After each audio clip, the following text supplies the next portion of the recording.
Chapter 23. In Drury Lane. "But you begin to now realise," said the Invisible Man, "the full disadvantage of my condition.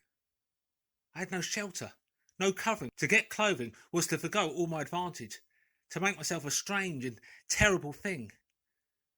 I was fasting, for to eat, to fill myself with unassimilated matter, would be to become grotesquely visible again." "I never thought of that," said Kemp. "Nor had I. And the snow had warned me of other things. I could not go abroad in snow. It would settle on me and expose me. Rain, too, would make me a watery outline,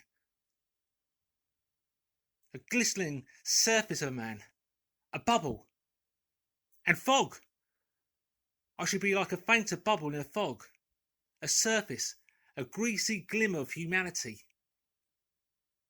Moreover, as I went abroad, in the London air, I gathered dirt about my ankles, floating smuts and dust upon my skin. I did not know how long it would be before I should become invisible from that cause also. But I saw clearly it could not be for long, not at London at any rate. I went into the slums towards Great Portland Street, and found myself at the end of the street in which I had lodged. I did not go that way because of the crowd halfway down it opposite to the still smoking ruins of the house I had fired. My most immediate problem was to get clothing. What to do with my face puzzled me. Then I saw one of those little miscellaneous shops. News, sweets, toys, stationery, belated Christmas tomfoolery, and so forth. An array of masks and noses. I realised that problem was solved. In a flash, I saw my course. I turned about, no longer aimless, and went circuitously in order to avoid the busy ways towards the back streets north of the Strand, for I remembered, though not very distinctly where, that some theatrical costumers had shops in that district. The day was cold, with a nipping wind down the northward running streets. I walked fast to avoid being overtaken. Every crossing was a danger, every passenger a thing to watch alertly. One man, as I was about to pass him at the top of Bedford Street, turned upon me abruptly and came into me, sending me into the road and almost under the wheel of a passing hansom. The verdict of the cabman was that he had had some sort of stroke. I was so unnerved by this encounter that I went into Covent Garden Market and sat down for some time in a quiet corner by a stall of violets, panting and trembling. I found I had caught a fresh cold, and had to turn out after a time, lest my sneezes should attract attention. At last I reached the object of my quest, a dirty, fly-blown little shop in a byway near Drury Lane, with a window full of tinsel robes, sham jewels, wigs, slippers, dominoes, and theatrical photographs. The shop was old-fashioned and low and dark, and the house rose above it 4 stories, dark and dismal. I peered through the window, and seeing no one within, entered. The opening of the door set a clanking bell ringing. I left it open and walked round a bare costume stand into a corner behind a cheval glass.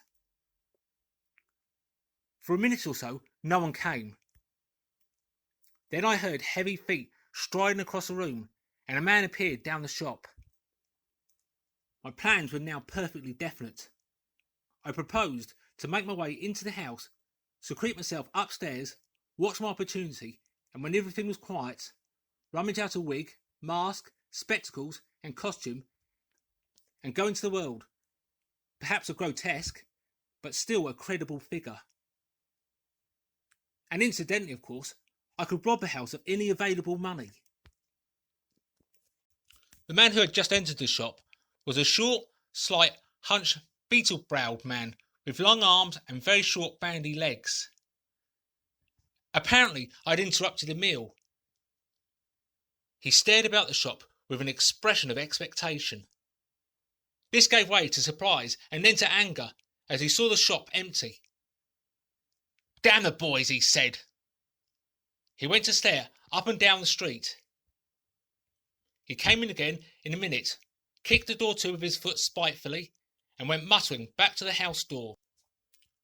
I came forward to follow him, and at the noise of my movement, he stopped dead. I did so too, startled by his quickness of ear. He slammed the house door in my face. I stood hesitating. Suddenly, I heard his quick footsteps returning, and the door reopened. He stood looking about the shop like one who was still not satisfied. Then, murmuring to himself, he examined the back of the counter and peered behind some fixtures. Then he stood, doubtful. He had left the house door open, and I slipped into the inner room. It was a queer little room, poorly furnished, and with a number of big masks in the corner. On the table was his belated breakfast, and it was a confoundedly exasperating thing for me, Kemp, to have to sniff his coffee and stand watching while he came in and resumed his meal. And his table manners were irritating. 3 doors opened into the little room, one going upstairs and one down, but they were all shut. I could not get out of the room while he was there. I could scarcely move because of his alertness, and there was a draught down my back. Twice I strangled a sneeze just in time. The spectacular quality of my sensations was curious and novel. But before all that, I was heartily tired and angry long before he had done his eating. But at last he made an end, and putting his beggarly crockery on the black tin tray upon which he had his teapot, and gathering all the crumbs up on the mustard-stained cloth, he took the whole lot of things after him. His burden prevented his shutting the door behind him, as he would have done. I never saw such a man for shutting doors, and I followed him into a very dirty underground kitchen and scullery. I had the pleasure of seeing him wash up, and then, finding no good in keeping down there, and the brick floor being cold on my feet, I returned upstairs and sat in his chair by the fire. It was burning low, and scarcely thinking, I put on a little coal. The noise of this brought him up at once, and he stood aglare. He peered about the room, and was within an inch of touching me. Even after that examination, he scarcely seemed satisfied. He stopped in the doorway and took a final inspection before he went. I waited in the little parlour for an age, and at last he came up and opened the upstairs doors. I just managed to get by him. On the upstairs, he stopped suddenly, so that I very nearly blundered into him. He stood, glaring right back into my face and listening. I could have sworn he said. His long hairy hand pulled at his lower lip. His eye went up and down the staircase. Then he grunted and went on up again. His hand was on the handle of a door, and then he stopped again with the same puzzled anger on his face. He was becoming aware of the faint sound of my movements about him. The man must have had diabolically acute hearing. He suddenly flashed into rage. "If there's anyone in this house," he cried with an oath, and left the threat unfinished. He put his hand in his pocket, failed to find what he wanted, and rushing past me, went blundering noisily and pugnaciously downstairs. But I did not follow him. I sat on the head of the staircase until his return. Presently he came up again, still muttering. He opened the door of the room, and before I could enter, slammed it in my face. I resolved to explore the house, and spent some time in doing so as noiselessly as possible. The house was very old and tumble down, damp so that the paper in the attics was peeling from the walls and rat-infested. Some of the door handles were stiff, and I was afraid to turn them. Several rooms I did inspect were unfurnished, and others were littered with theatrical lumber bought second-hand, I judged, from its appearance. In one room next to his, I found a lot of old clothes. I began rooting among these, and in my eagerness, forgot again the evident sharpness of his ears. I heard a stealthy footstep, and looking up just in time, saw him peering in at the tumbled heap and holding an old-fashioned revolver in his hand. I stood perfectly still while he stared about, open-mouthed and suspicious. "It must have been her," he said slowly. "Damn her!" He shut the door quietly, and immediately I heard the key turn in the lock. Then his footsteps retreated. I realised abruptly that I was locked in. For a minute I did not know what to do. I walked from door to window and back and stood perplexed. A gust of anger came upon me, but I decided to inspect the clothes before I did anything further, and my first attempt brought down a pile from an upper shelf. This brought him back more sinister than ever. That time he actually touched me, jumped back with amazement, and stood astonished in the middle of the room. Presently he calmed a little. "Rats," he said in an undertone, fingers on lips. He was evidently a little scared. I edged quietly out of the room, but a plank creaked. Then the infernal little brute started going all over the house, revolver in hand and locking door after door and pocketing the keys. When I realised what he was up to, I had a fit of rage. I could hardly control myself sufficiently to watch my opportunity. By this time I knew he was alone in the house, and so I made no more ado, but knocked him on the head. "Knocked him on the head?" exclaimed Kemp. "Yes, stunned him, as he was going downstairs. Hit him from behind with a stool that stood on the landing. He went downstairs like a bag of old boots." "But, I say, the common conventions of humanity are all very well for common people." But the point was, Kemp, that I had to get out the house in a disguise without his seeing me. I couldn't think of any other way of doing it. And then I gagged him with a Louis XIV's vest and tied him up in a sheet. Tied him up in a sheet? Made a sort of bag of it. It was a rather good idea to keep the idiot scared and quiet, and a devilish hard thing to get out of.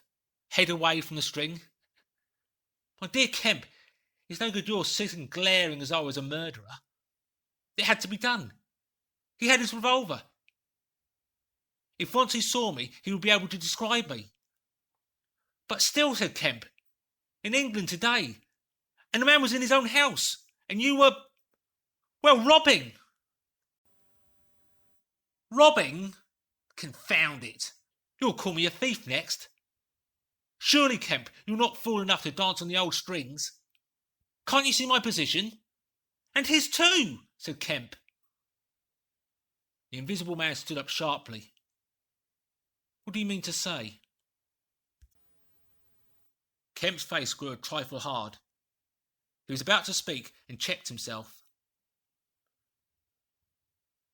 "I suppose, after all," he said, with a sudden change of manner, "the thing had to be done. You were in a fix. But still." "Of course I was in a fix. An infernal fix. And he made me wild too. Hunting me about the house, fooling about with his revolver, locking and unlocking doors. He was simply exasperating. You don't blame me, do you?" "You don't blame me?" "I never blame anyone," said Kemp. "It's quite out of fashion. What did you do next?" I was hungry. Downstairs I found a loaf and some rank cheese, more than sufficient to satisfy my hunger. I took some brandy and water, and then went up past my impromptu bag. He was lying quite still, to the room containing the old clothes. This looked out upon the street. 2 lace curtains, brown with dirt, guarding the window. I went and peered out through their interstices. Outside the day was bright, by contrast with the brown shadows of the dismal house in which I found myself, dazzlingly bright. A brisk traffic was going by. Fruit carts, a hansom, a four-wheeler with a pile of boxes, a fishmonger's cart. I turned with spots of colour swimming before my eyes in the shadowy fixtures behind me. My excitement was given place to a clear apprehension of my position again. The room was full of a faint scent of benzoline, used, I supposed, in cleaning the garments. I began a systematic search of the place. I should judge the Hunchback had been alone in the house for some time. He was a curious person. Everything that could possibly be of service to me I collected in the clothes storeroom, and then I made a deliberate selection. I found a handbag I thought a suitable possession, and some powder, rouge, and sticking plaster. I had thought of painting and powdering my nose, and all there was to show of me, in order to render myself visible. But the disadvantage of this lay in the fact that I should require a turpentine and other appliances and a considerable amount of time before I could vanish again. Finally, I chose a mask of the better type, slightly grotesque, but not more so than many human beings.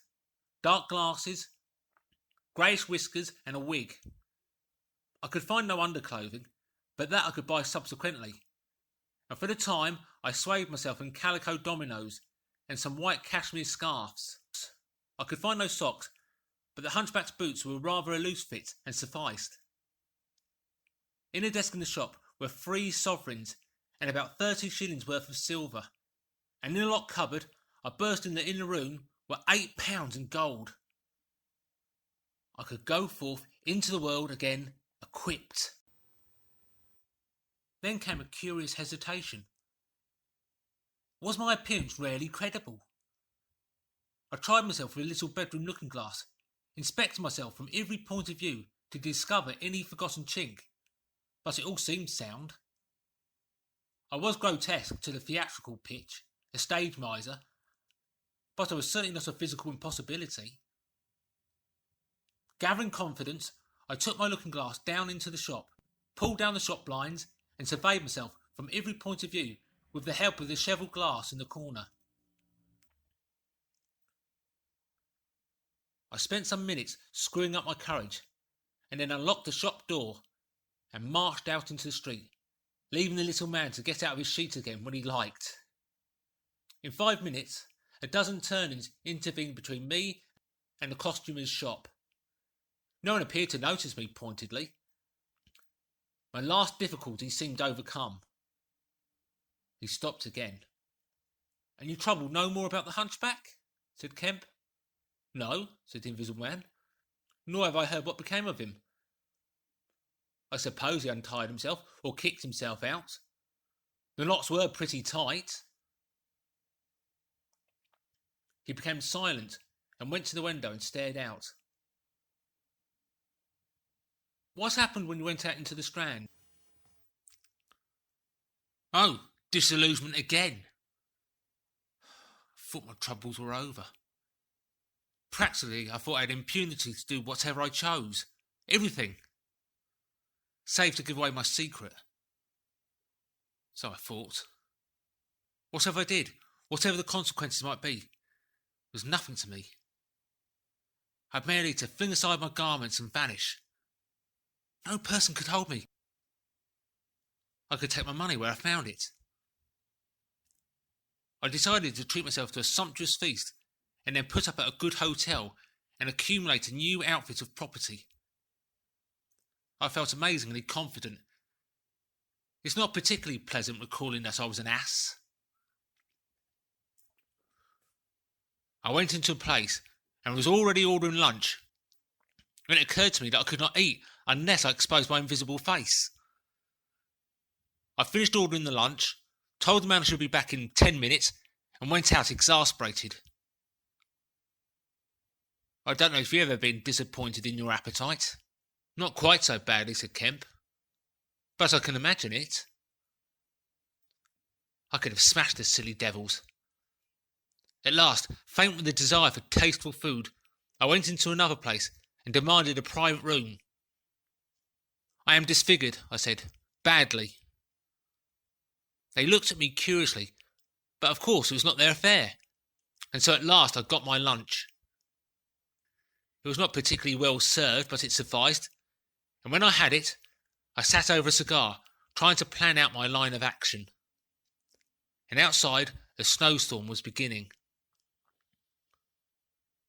The more I thought it over, Kemp, the more I realised what a helpless absurdity an Invisible Man was, in a cold and dirty climate, in a crowded, civilised city. Before I made this mad experiment, I dreamt of 1,000 advantages. That afternoon it seemed all disappointment. I went over the things a man reckons desirable. No doubt invisibility made it possible to get them, but it made it impossible to enjoy them when they are got. Ambition. What is the good of pride of place when you cannot appear there? What is the good of the love of a woman when her name must needs be Delilah? I have no taste for politics, for the blackguardisms of fame, for philanthropy, for sport. What was I to do? And for this I had become a wrapped-up mystery, a swathed and bandaged caricature of a man. He paused, and his attitude suggested a roving glance at the window. "But how did you get to Iping?" said Kemp, anxious to keep his guest busy talking. "I went there to work. I had one hope. It was a half idea. I have it still. It is a full-blown idea now. A way of getting back, of restoring what I have done, when I choose. When I have done all I mean to do invisibly. And that is what I chiefly want to talk to you about now." "You went straight to Iping?" "Yes. I had simply to get my 3 volumes of memoranda and my cheque-book, my luggage and underclothing, order a quantity of chemicals to work out this idea of mine. I will show you the calculations as soon as I get my books. And then I started. Jove! I remember the snowstorm now, and the accursed bother it was to keep the snow from dampening my pasteboard nose." "At the end," said Kemp, "the day before yesterday, when I found you out, you rather, to judge by the papers—" "I did, rather. Did I kill that fool of a constable?" "No," said Kemp. "He's expected to recover. That's his luck, then. I clean lost my temper, the fools. Why couldn't they leave me alone? And that grocer lout." "There were no deaths expected," said Kemp. "I don't know about that tramp of mine," said the Invisible Man, with an unpleasant laugh.